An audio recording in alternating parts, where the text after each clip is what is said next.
Hello నమస్తే. మహాత్మా గాంధీ, బాపూజీ భారత స్వాతంత్ర ఉద్యమానికి ఆయన ఒక ఐకాన్గా ఉన్నారు. భారతదేశ స్వాతంత్రం భారతదేశం స్వాతంత్రం సాధించటంలో మహాత్మా గాంధీ చూపిన బాట ఫైనల్గా అంతిమ లక్ష్యానికి చేర్చింది. సో మహాత్మా గాంధీ ఈరోజు చాలామందికి ఒక శత్రువుగా మారిపోయారు. మహాత్మా గాంధీ కూడా చనిపోయిన ఇన్ని సంవత్సరాల తర్వాత అనేక విమర్శల్ని ప్రస్తుతం ఫేస్ చేయాల్సి వస్తోంది. ఎవరు మహాత్మా గాంధీ? కులాలకు అతీతంగా, ప్రాంతాలకు అతీతంగా, మతాలకు అతీతంగా మొత్తం భారతీయులందరినీ స్వాతంత్రోద్యమం వైపు నడిపించిన ఒక నేత.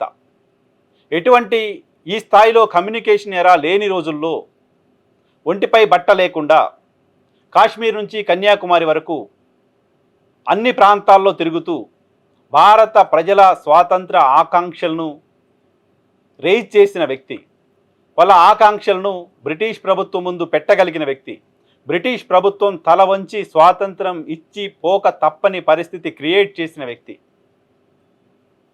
సో భారత స్వాతంత్ర సంగ్రామంలో మహాత్మా గాంధీ పాత్ర ఏంటో మనం చదువుకున్నాం, మనం విన్నాం, మనం చూస్తూనే ఉన్నాం.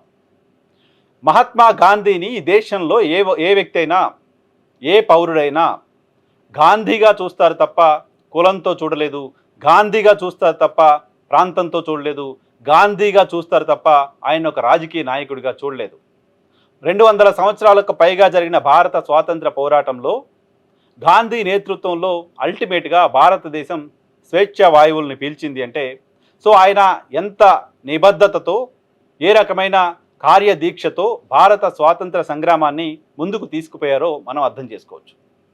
మహాత్మా గాంధీ కేవలం భారతదేశంలో స్వాతంత్రోద్యమానికి మాత్రమే మార్గం చూపిన వ్యక్తి కాదు. ప్రపంచంలో దాదాపు 100కు పైగా దేశాలలో మహాత్మా గాంధీ విగ్రహాలను పెట్టి పూజిస్తున్నారంటే గాంధీ గొప్పదనాన్ని ప్రపంచం గుర్తించింది అనే విషయాన్ని అర్థం చేసుకోవాలి. ఈ దేశంలో ఏ చిన్న ఊర్లో అయినా, ఏ చిన్న పట్టణంలో అయినా గాంధీ విగ్రహం లేని పరిస్థితి ఉండదు, గాంధీ వీధి, గాంధీ మార్గు లేని పట్టణాలు ఉండవు. సో ఆ స్థాయిలో భారతదేశంతో, ప్రపంచంతో గాంధీజీ చూపిన మార్గం పెనవేసుకుపోయింది. ఈరోజు యుద్ధాలు జరుగుతున్న సందర్భంగా, ఎక్కడైనా ఘర్షణలు జరుగుతున్న సందర్భంగా, ఏవైనా మూమెంట్స్ జరుగుతున్న సందర్భంగా అందరూ కోరుకునేది, అందరూ ఆశించేది, అందరూ వెళ్ళాలని కోరుకునేది అహింసా మార్గంలో, గాంధీ చూపిన మార్గంలో. భారత్ లాంటి ఒక దేశానికి బ్రిటిష్తో పోరాడి అహింసా మార్గంలో స్వాతంత్రం సాధించగలగటం సాధ్యమేనా అని అనుమానాలున్న సందర్భంలో కూడా అహింసా మార్గంలోనే, సహాయ నిరాకరణ ద్వారానే భారతదేశానికి స్వాతంత్రాన్ని సాధించారు ఆయన. సో ఇంత ఎందుకు చెప్పాల్సి వస్తుంది గాంధీ గురించి అంటే, గాంధీ గురించి ఇవేవి మనం ఇప్పుడు వినట్లా. గాంధీని ఒక జాతి ద్రోహిగా చిత్రీకరించే ప్రయత్నం అన్ఫార్చునేట్లీ భారతదేశంలో జరుగుతోంది. గాంధీ దేనికోసం కష్టపడ్డారో, గాంధీ ఏం ఆశించారో, గాంధీ ఏం చెప్పారో, గాంధీ ఏం పాటించారో ఈ జనరేషన్ యువతకి తెలియకుండా పోతుంది. ఈ జనరేషన్ యువతలో గాంధీజీని ఒక విలన్గా చిత్రీకరించే ప్రయత్నం జరుగుతోంది. ఆ తరహా సమాచారాన్ని, ఆ తరహా సాహిత్యాన్ని, ఆ తరహా సినిమాలని, ఆ తరహా డాక్యుమెంటరీస్ని దేశ ప్రజలపైకి వదిలేస్తున్నారు. దేశ ప్రజల మెదళ్ళని కలుషితం చేస్తున్నారు. గాంధీజీని విలన్గా చిత్రీకరించే ప్రయత్నం చేస్తున్నారు. ఈరోజు ప్రపంచంలో, దేశంలో ఉన్న అనేక సమస్యలకి ఇప్పటికీ గాంధీ చూపిన మార్గమే పరిష్కారం అనే విషయాన్ని ఈ దేశ యువత మరిచిపోయేలా చేస్తున్నారు. ఈ దేశ యువత అన్రెస్ట్లోకి వెళ్ళిపోయేలా చేస్తున్నారు.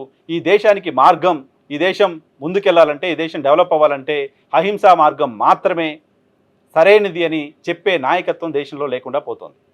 ఇదంతా ఎందుకు చెప్తున్నానంటే గాంధీగిరి కనుమరుగైపోతోంది. ఆంధ్రప్రదేశ్లో కాంగ్రెస్ పార్టీ ముఖ్య నేత రఘువీరారెడ్డి ఆ గాంధీగిరిని, గాంధీ గొప్పదనాన్ని, గాంధీ చేసిన త్యాగాలని ప్రజల దృష్టికి తీసుకెళ్లాలని ఒక నిర్ణయం తీసుకున్నారు. కాంగ్రెస్ పార్టీ వర్కింగ్ కమిటీ సభ్యుడిగా ఉన్న రఘువీరారెడ్డి తెలుగు రాష్ట్రాల్లో ప్రజలందరికీ బాగా పరిచయం ఉన్న వ్యక్తి, సీనియర్ పొలిటీషియన్. ఉమ్మడి రాష్ట్రంలో మంత్రిగా పనిచేశారు. విభజిత ఆంధ్రప్రదేశ్కి రాష్ట్ర కాంగ్రెస్ పార్టీ అధ్యక్షుడిగా పనిచేశారు.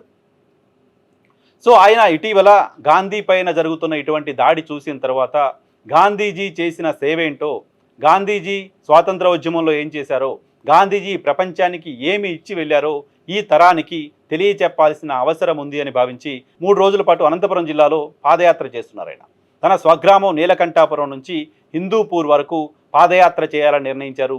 పాదయాత్ర నిన్న స్టార్ట్ అయింది, బహుశా రేపు ఎండ్ అవుతుంది.